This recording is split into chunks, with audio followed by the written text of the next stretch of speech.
Hello students, अंकुश study point में आपका स्वागत है। मैं हूं अंकुश सैनी और हम पढ़ रहे हैं CBSE board class 10 NCERT maths में चैप्टर नंबर 2 पॉलिनोमियल्स में एक्सरसाइज 2.2 कर रहे हैं।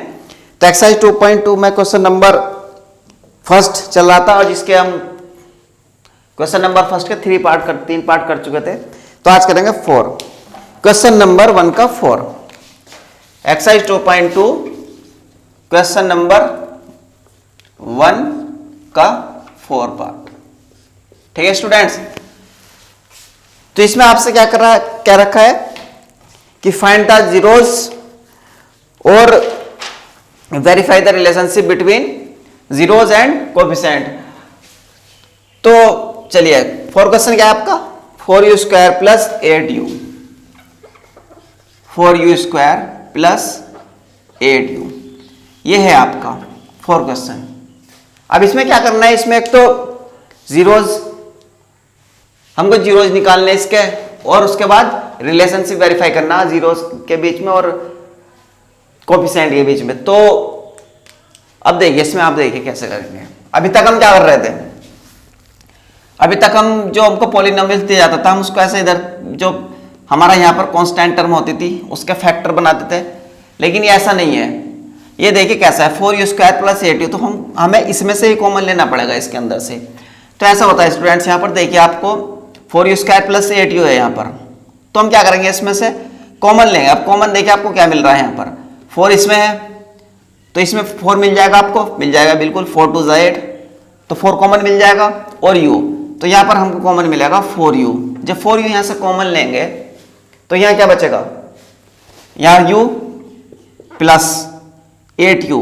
अब 4u, जब 8u में सब 4u कॉमन लेंगे, कॉमन लेने मैंने आपको बताया था डिवाइड करना होता है एक तरीके से, जैसे 4u, अब 4 2 जा तो 2 टाइम्स, तो 4 2 जा 8 और u कॉमन बाहर आ गया तो u, तो ये बचा आपका। इस टाइप से करते हैं, ठीक है। तो क्वेश्चन नंबर 4 का सॉल्यूशन आपका इस टाइप से चलेगा कुछ। अब इसके बाद देखिए आप यहाँ से, अब इसके बाद वही हमको जीरोज निकालने, तो हम क्या करेंगे, एक एक टर्म करके उठाएंगे। अब यहाँ से 4u उठाएंगे पहले, तो 4u इज इक्वल टू 0। अब 4u इज इक्वल टू 0, तो u इज इक्वल टू क्या आ जाएगा 0, क्योंकि ये 4 इधर मल्टीप्लीकेशन है, मल्टीप्लाई में इधर जाएगा, डिवीजन में जाएगा, डिवाइड करेगा 0 को, तो क्या बनेगा 0 ही बनेगा। तो u की वैल्यू 0, और दूसरा, अब दूसरी टर्म उठाएंगे, u plus 2 is equal to 0, u plus 2 is equal to 0, तो यहां से क्या होगा u इज इक्वल टू -2, क्योंकि प्लस में वैल्यू इधर इज इक्वल टू के दूसरी साइड जाएगी तो क्या होगा, माइनस में जाएगी वैल्यू, तो u इज इक्वल टू 0 और u इज इक्वल टू -2। तो आप यहां पर कह सकते हो zeros of polynomials, zeros of polynomial कितने, 0, -2।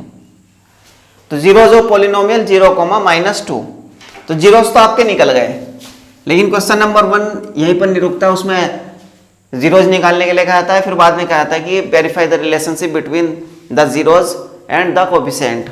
ठीक है, तो अब रिलेशनशिप वेरीफाई करेंगे। तो यहां तक तो जीरोज ऑफ पॉलिनोमियल्स तो आपके आ गए, 0, -2। ठीक है, अब इसके बाद क्या करते हैं हम, सम ऑफ जीरोज, तो sum of zeros is equal to, अब यहां सम ऑफ जीरोज क्या होगा, सम ऑफ जीरोज क्या है आपके यहां पर 0, -2, तो यहां पर होगा 0 प्लस -2, क्योंकि -2 ना, तो ब्रैकेट में इसको -2 लेंगे पहले। आपको पता है कि प्लस माइनस क्या बनता है, माइनस, तो 0 -2 इज इक्वल टू -2। तो सम ऑफ जीरोज कितना आया, सम ऑफ जीरोज -2 आया सम ऑफ जीरोज। अब सम ऑफ जीरोज -2 आया, तो इसके बाद देखिए आप, अब हमने जीरो से तो निकाल लिया, हमने जीरो से तो सम निकाल लिया इसका, लेकिन अब हम निकालेंगे कोएफिशिएंट से, क्योंकि हमको रिलेशनशिप वेरीफाई करना है ना जीरोज और कोएफिशिएंट के बीच में। तो हमने जीरो से तो निकाल दिया, अब हम कोएफिशिएंट से निकालेंगे। कोएफिशिएंट से निकालने के बाद देखेंगे कि हमारा सम यही आएगा या कुछ और आएगा। तो चलिए देखिए, कोएफिशिएंट को आपको पता है क्या होता है, माइनस कोएफिशिएंट ऑफ क्या लोगे, x नहीं है यहाँ पर, यहाँ पर x नहीं है, लेकिन आपके फॉर्मूले मैंने x कराया था, क्योंकि जनरली ये क्वेश्चन जो चलते हैं ना हमारे पॉलिनोमियल से इक्वेशन चलती है आपकी, तो ये x की फॉर्म में चलती है अधिकतर, एक्स वाई की। लेकिन यहाँ क्या है कि ये u में आई है, तो u में तो हम क्या लेंगे, x की जगह u लिख दीजिए, कोई फर्क नहीं पड़ता। तो कोफिशिएंट ऑफ u, x की जगह यहाँ पर कोफिशिएंट ऑफ u लिख दिया हमने। अगर यहाँ पर x होता तो x लिख देते, कोई फर्क नहीं पड़ता। Coefficient of x, sorry coefficient of u upon coefficient of x square, वो sorry u square.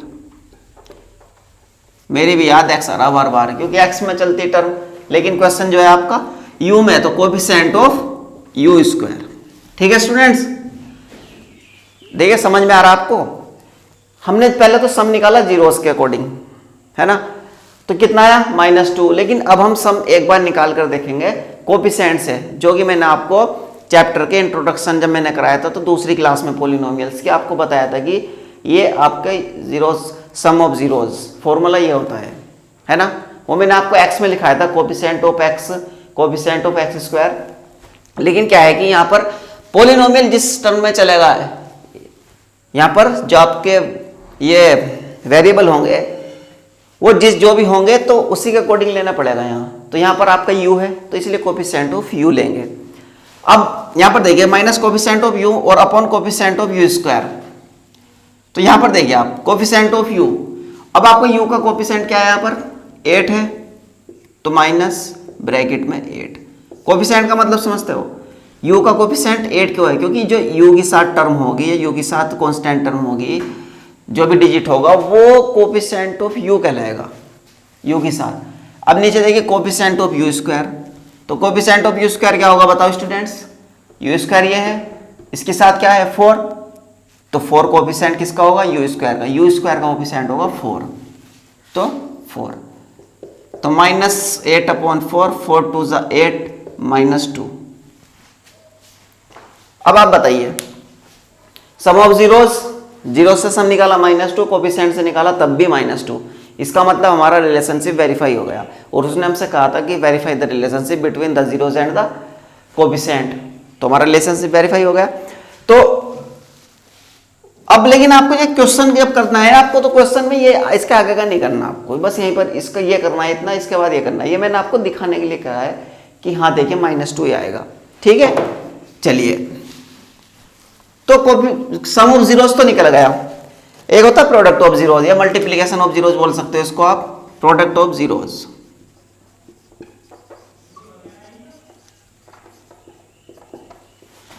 Product of zeros, अब देखिए प्रोडक्ट ऑफ जीरोस क्या होता, मल्टीप्लिकेशन ऑफ जीरोस 0, -2, तो यहां पर मल्टीप्लाई करेंगे 0, -2, तो 0 की मल्टीप्लिकेशन किसी से भी कर दो आप, कितने बड़े नंबर से, क्या बनेगा, 0 बनेगा। ठीक है, तो प्रोडक्ट ऑफ जीरोस 0 × -2 = 0। अब हमने जीरो से तो निकाल दिया इसका प्रोडक्ट, लेकिन दूसरा फॉर्मूला क्या था, अगर कोफिशिएंट से निकालेंगे। कोफिशिएंट से क्यों निकालते, क्यों निकाल रहे हैं यहाँ पर जीरो से भी कोफिशिएंट से, क्योंकि हमको रिलेशनशिप में, बार बार इसीलिए बोल रहा हूँ, ये हमको रिलेशनशिप वेरीफाई करने के लिए कहा गया है क्वेश्चन नंबर 1 में, एक्सरसाइज 2.2 की। तो उसका फॉर्मूला क्या था, constant term upon coefficient of x square, sorry फिर x याद आ गया मेरे को, coefficient of u square, coefficient of u square. ठीक है students, constant term upon coefficient of u square. तो कांस्टेंट टर्म क्या है आपकी यहाँ पर, कांस्टेंट टर्म है ही नहीं, कांस्टेंट टर्म तो यहाँ पर है ही नहीं स्टूडेंट्स। u का कोफिशिएंट और u स्क्वायर का कोफिशिएंट भी है, लेकिन कांस्टेंट टर्म क्या होगी, जिसके साथ वेरिएबल नहीं होगा वो कोफिशिएंट, वो कांस्टेंट टर्म होगी। तो यहाँ पर कुछ नहीं है, तो कुछ नहीं है, तो इसका मतलब यहाँ पर आप इसको मन ही मन 0 मान सकते हो, 4u² + 8u + 0, मन ही मन तो मान सकते हो। तो क्या लोगे कांस्टेंट टर्म के प्लेस पर 0, ऐसे लिख मत देना क्वेश्चन में 0, आपको मन में ही मानना है। Constant term 0, coefficient of u square, फिर से वही u स्क्वायर का कोफिशिएंट क्या है, u स्क्वायर का 4, तो 0/4। अब 0 को आप किसी भी नंबर से डिवाइड कर दीजिए, बड़े से बड़े कुछ फर्क नहीं पड़ता, 0 आएगा। अगर आपका न्यूमरेटर 0 है तो आपका आंसर 0 ही आएगा। तो आप देख रहे हो प्रोडक्ट ऑफ जीरोस, जीरो से निकाला, 0 मल्टीप्लाई -2 किया तब भी 0 आया, और कांस्टेंट टर्म और कोफिशिएंट से निकाला तब भी 0 आया। तो हमारा जो रिलेशनशिप वेरीफाई हो गया इनके बीच में, है ना। सम भी दोनों से एक आ रहा है, प्रोडक्ट ऑफ जीरोस भी एक आ रहा है। तो इसी टाइप से क्वेश्चन आपके चलेंगे। ठीक है स्टूडेंट्स, समझ में आया? इसको नोट कर लीजिए आराम से।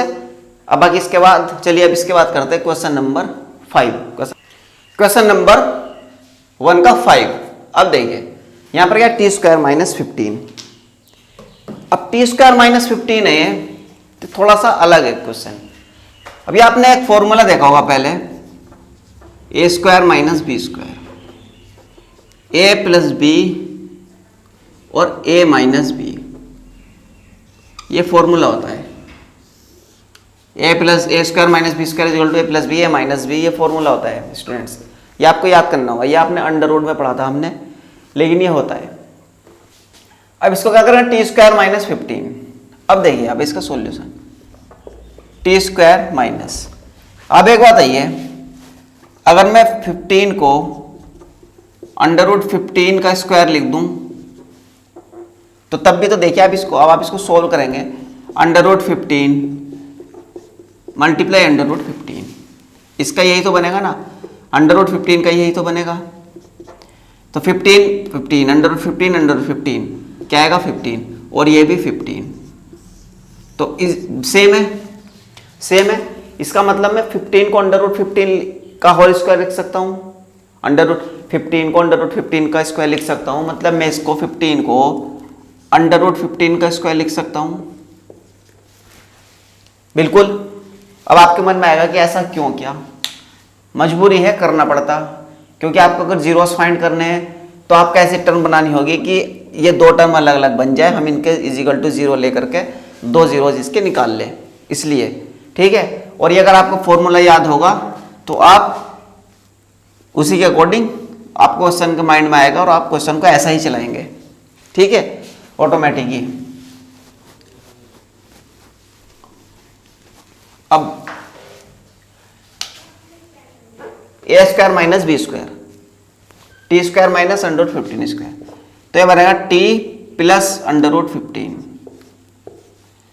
टी प्लस अंडर रूट 15 और टी माइनस अंडर रूट 15। ठीक है students, T plus under root 15, T minus under root 15, ये बना। तो अब इसमें से एक टर्म ये उठा लीजिए, पहले एक टर्म ये उठा लीजिए, फिर तो पहले उठाएंगे t minus under root 15 plus is equal to 0। पहले उठाएंगे t plus under root 15 is equal to 0। अब ये 0 कहाँ से है, क्योंकि हमको फाइंड द जीरोस का है ना, तो जीरोस वो पॉलिनोमियल्स, तो इसके इक्वल टू में जीरोस मानकर चलते हैं हम। ठीक है, तो ये उठाया और इसके इक्वल टू में 0 रख दिया, एक टर्म उठाई। अब ये बात है, ये प्लस है इधर, टी प्लस अंडर रूट 15 है, तो जब मैं इसको इधर लेकर जाऊंगा, दूसरी साइड लेकर जाऊंगा इसको अंडर रूट 15 को, तो ये माइनस अंडर रूट 15 बनेगा। ठीक है, अब ऐसे इसको लीजिए आप, t minus under root 15 is equal to 0। अब मैं इसको माइनस अंडर रूट 15 को इज इक्वल टू इधर लेकर जाऊंगा तो प्लस का 15 बनेगा अंडर रूट 15। ठीक है, प्लस का साइन लगाने की जरूरत नहीं होती, लगाइए ना लगाइए, लेकिन माइनस का आएगा तो लगाना पड़ेगा। तो एक तो है आपका ये t minus under root t is equal to minus under root 15 और t is equal to under root 15। तो जीरोज ऑफ पॉलिनोमियल्स आपके क्या है, -15 और अंडर रूट 15 और माइनस अंडर रूट 15। तो zeros of polynomials,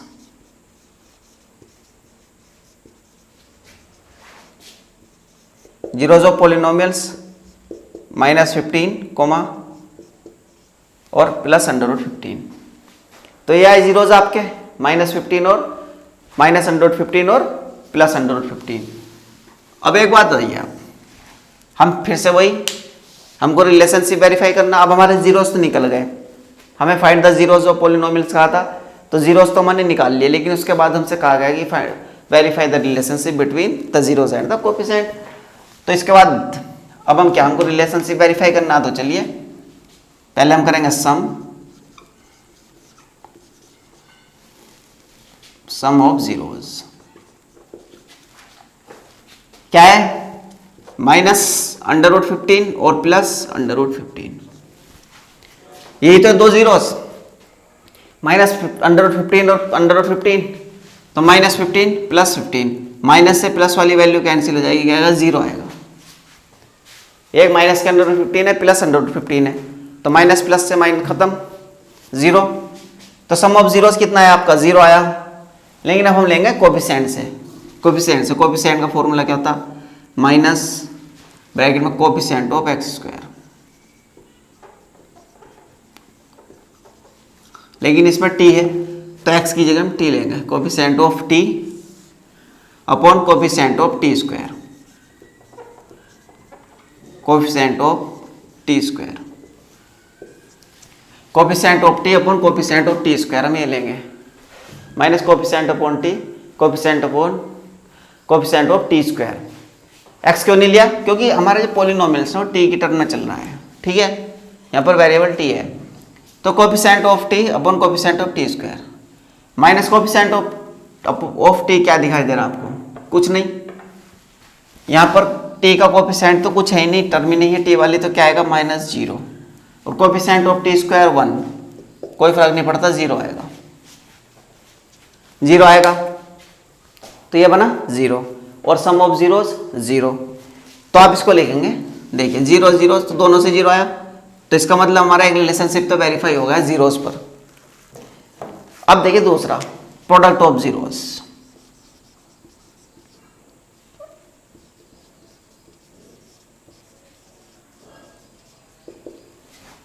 product of zeros मतलब multiplication of zeros, -15 minus under root 15 और प्लस अंडर रूट 15, तो -15 और plus under root 15, under root 15 under root 15 आएगा, अंडर रूट हट जाएगा तो 15, लेकिन माइनस अपनी जगह पर ऐसे ही रहेगा, तो -15 ये आ गया। तो ऐसे तो -15 आया, लेकिन अब हम निकालेंगे कोफिशिएंट से, तो constant term upon coefficient of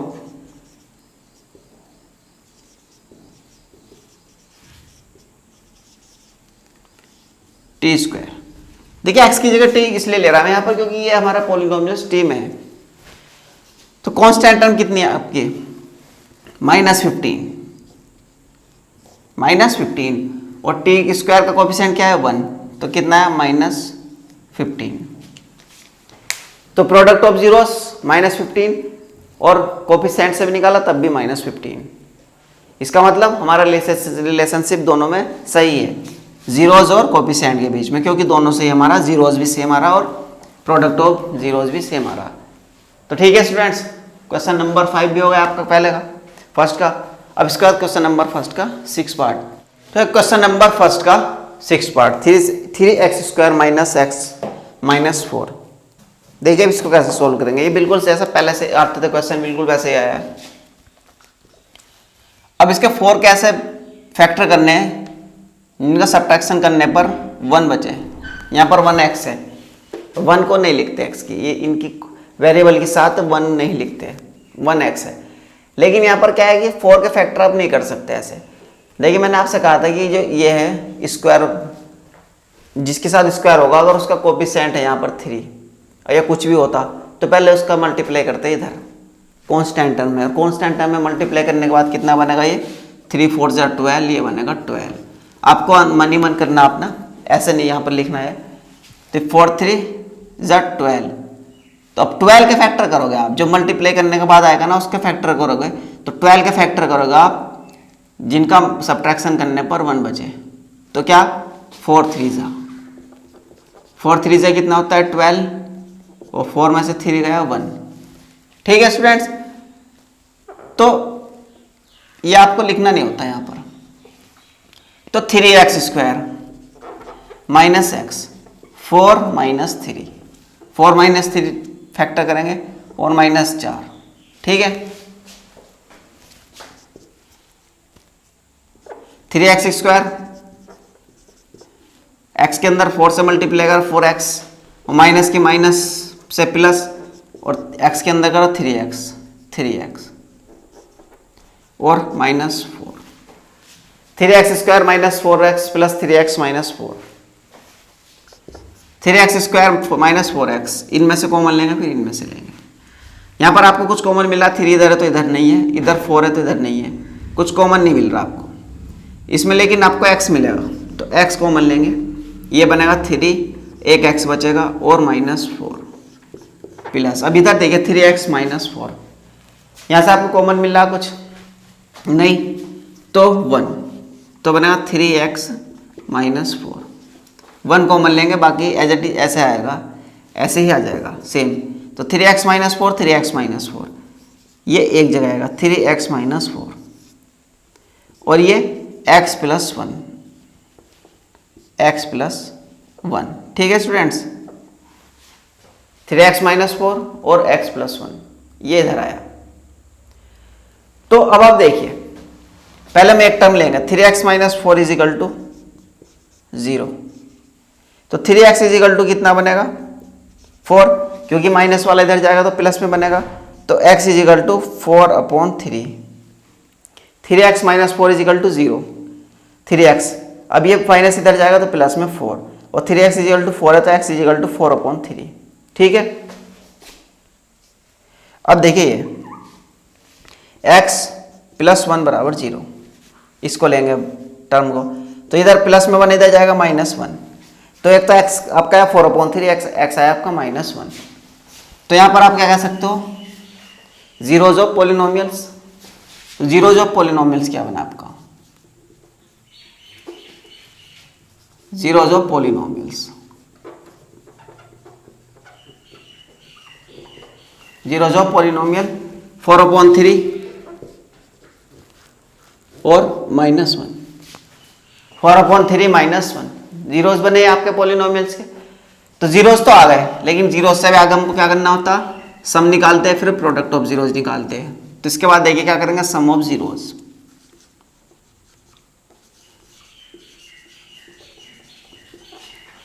(4/3) zeros और प्लस -1, तो 4/3 प्लस -1, तो ये बनेगा 4 -3/3, 3 की मल्टीप्लाई ऊपर कर देंगे तो 4 - 3/3, यह बनेगा 1/3। तो सम ऑफ जीरोज कितना आया, 1/3 आया, तो सम ऑफ जीरोज आया 1/3। अब इसके बाद देखिए, तो सम ऑफ जीरोज तो आ गया, लेकिन अब निकालेंगे कोफिशिएंट से, तो कोफिशिएंट ऑफ x², ये पॉलिनोमियल x में चल रहा ना, तो इसलिए x लेंगे इसमें, कोफिशिएंट ऑफ x² नहीं x, coefficient of x upon coefficient of x²,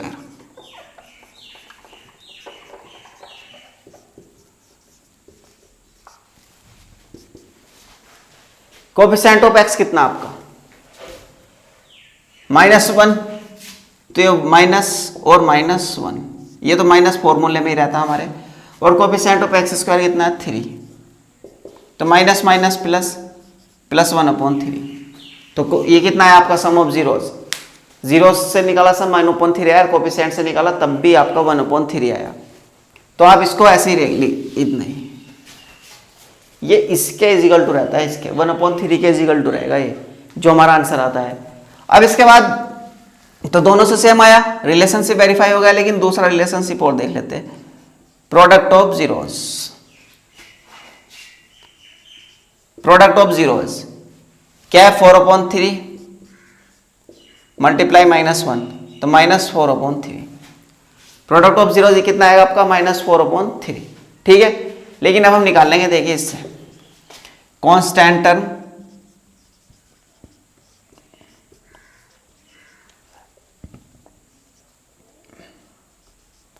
constant term upon coefficient of x²,